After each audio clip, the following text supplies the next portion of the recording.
Let's see how this works out.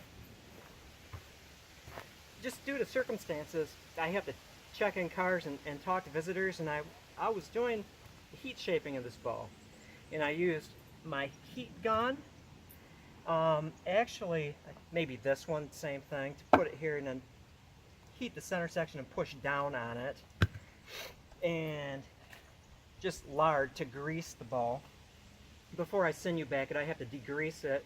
And I use a red devil eye solution. So watch my video on that, because it also includes the safety hazards. Well, I had 3 people come in, and I had to step away.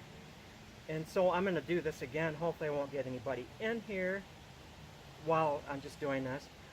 I put this setback. I didn't clamp it down yet. I achieved this amount of setback just by heating it up and bending it over my knee. However, I want to have more, so I'm going to use my bending form and use clamps and hold it. Before I stop and see that the limbs have some deflects, I wound up, if you remember, or go back to the previous videos of this Osage orange bow, there was a lot of reflex in one limb. You can see that's gone. It's straight. Another car, but we'll see what happens here.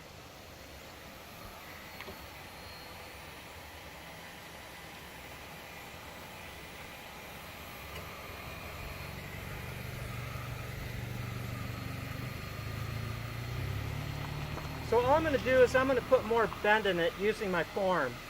Otherwise I could get the same bend just using a hot pad on my knee and holding it for a half an hour, but you don't want to watch that, and I don't want to just hold it for a half an hour. So I am going to heat it and put it in my bending form so it can just sit there till it cools, and I can then do the deflects in the limbs.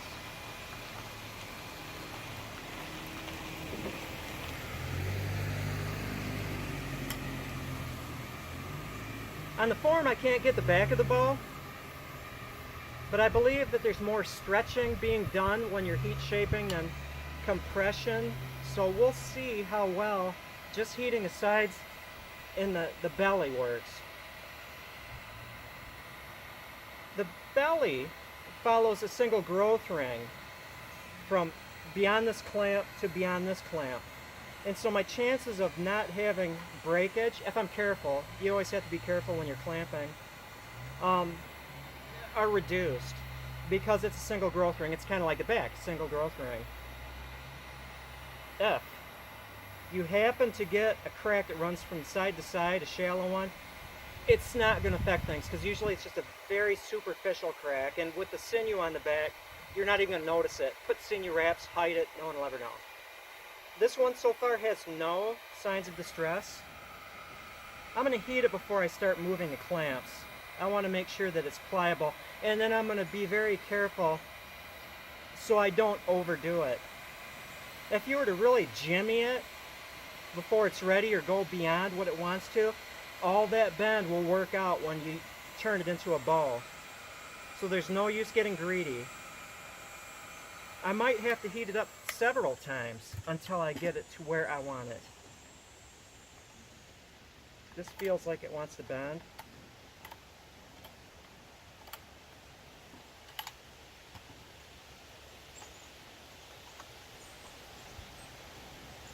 I'm not going to be super fast with it. There's a little propeller twist in here, but hopefully that back will get pushed down. I'll work with the twist.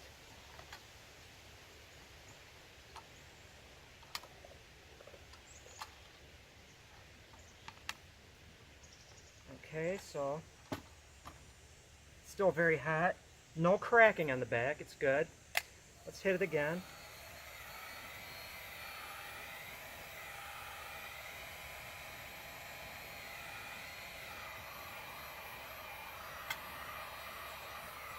Add a little more grease to the situation.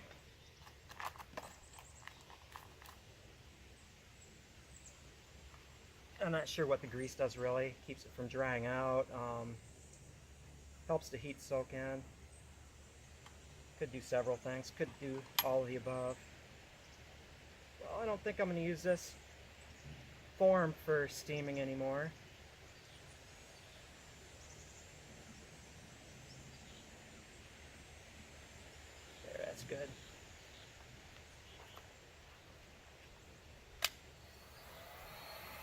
It'll get good and greasy. I'll degrease it.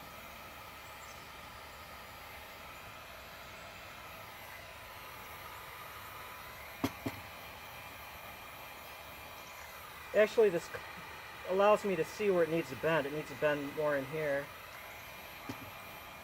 So I'll concentrate my heat right there, a little bit right here.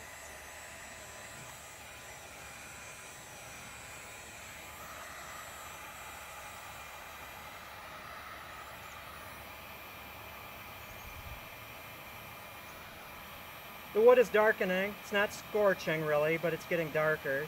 So I know that the heat is hot.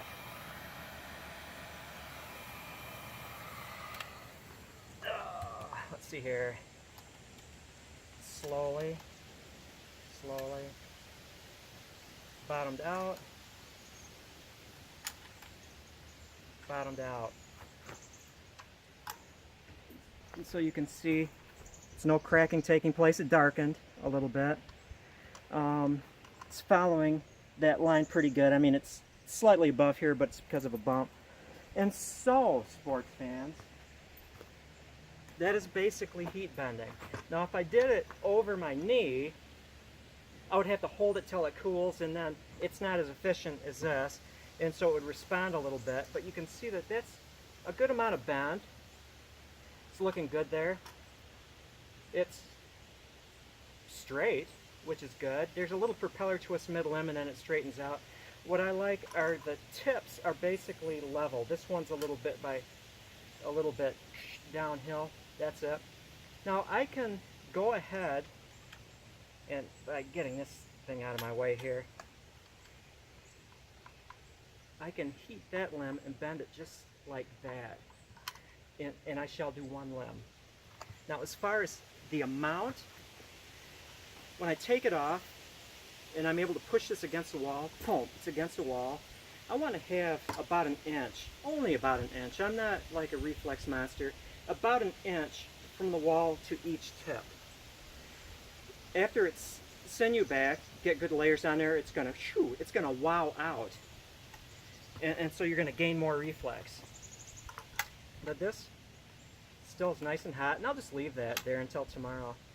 Now, I have quite a bit of bend here, probably natural bend, about the same here.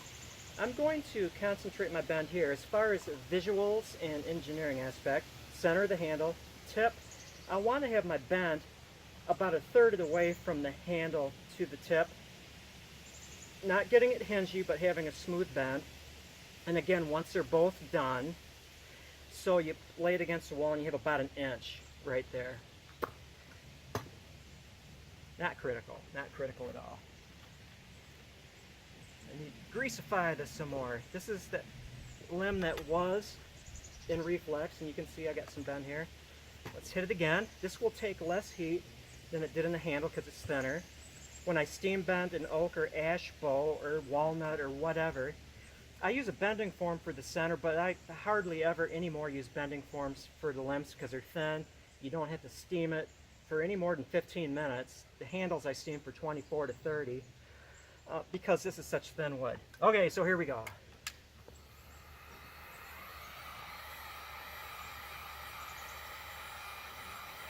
I'm not going to hit it up here because I don't want it to bend. I want it to bend just like that much. When you do it over your knee, be very careful so you're not putting a twist or knocking it out of alignment.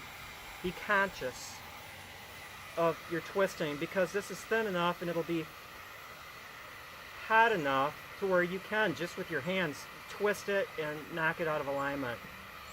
There's not much wood here. The beauty of this reflexed handle deflex limb design is, first of all, you're taking that belly wood and back wood, you're hitting a wall.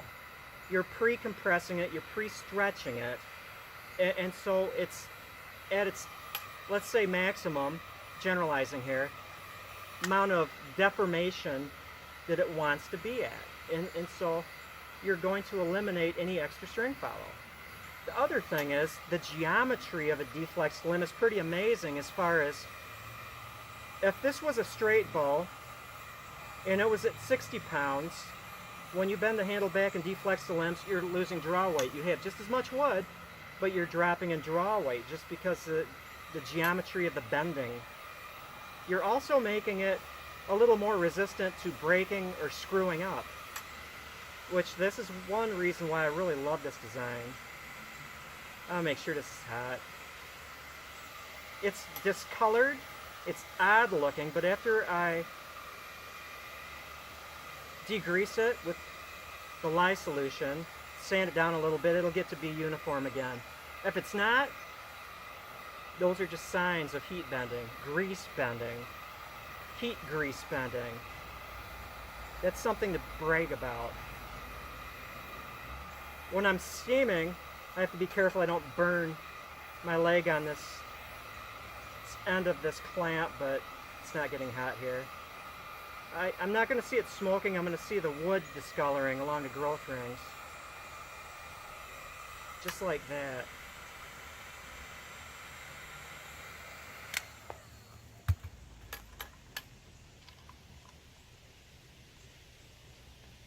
And I'm working slowly,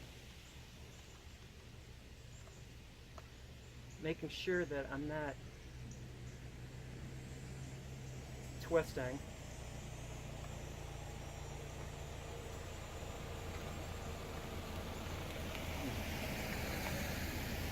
What do you do?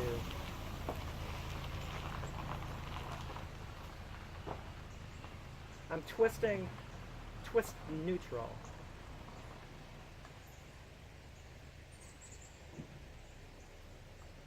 Could also recurve it if I wanted, but that actually kind of works against me as far as the scheme of gaining an advantage.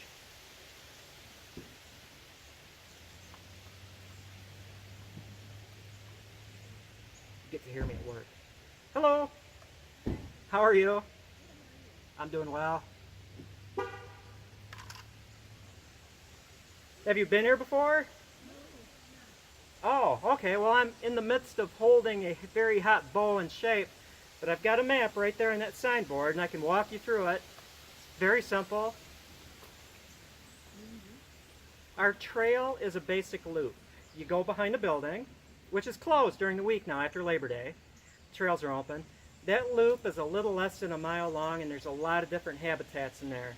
We also have 2,000 feet of boardwalk spread through the wet areas, so you could walk barefoot if you wanted. Yeah. Everything leads down to the beach. We have a public beach, beautiful sandy beach. We also have a protected area, so please stay within the public area because dancing around in the protected area causes damage, Yeah. and that's why it's a very healthy community, the healthiest community along the shoreline. Were you here to walk, or are you looking for a restroom? Oh no, we're You not kind of have looking that for quizzical rescue. look about No, you. just curious to see. Looking at your What are you making? parsley. This is a bow. Oh boy, yeah. Yes. And a horse bow, like somebody would have used 150, 200 years ago in the Dakotas or that area. So you use heat and grease. This is the trail. Okay.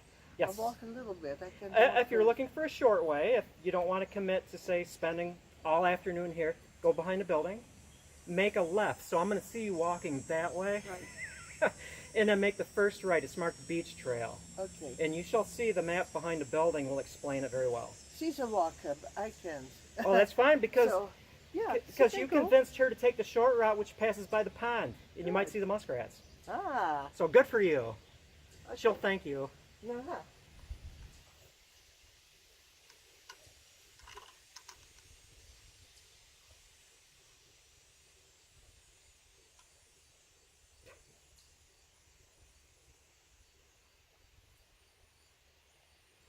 I can see right now that I'm deflexing it to the point where if the other one is deflexed at this point, the handle would be perched away from the wall when the tips are touching the wall. You always want to bend it a little beyond because it'll bend back. Oh, that's so nice. Actually, I love this little reflex in here. Maybe I'll add that reflex to this side. Probably not. I'll probably heat this up and straighten it out because that's what I was shooting for. Work your plan.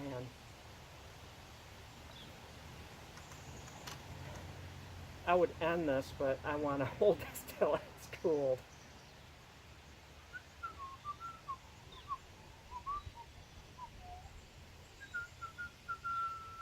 You notice the clamps, the ends, the screwy parts, they go out. What you can also do is tie a string tightly, because this is constricted around that end, tie it around the other end, and then put a tight string so it goes over the clamp ends to perch it up, and that will keep it deflexed. You can also, once you get to this point, you can, yeah, it's cool enough. You can basically just string it, get a very tight string on there so it kind of does this, and then you can hit it in spots of the heat gun, like right here, where it kind of goes back up. I'm going to heat this up so it goes down, although that's really cool.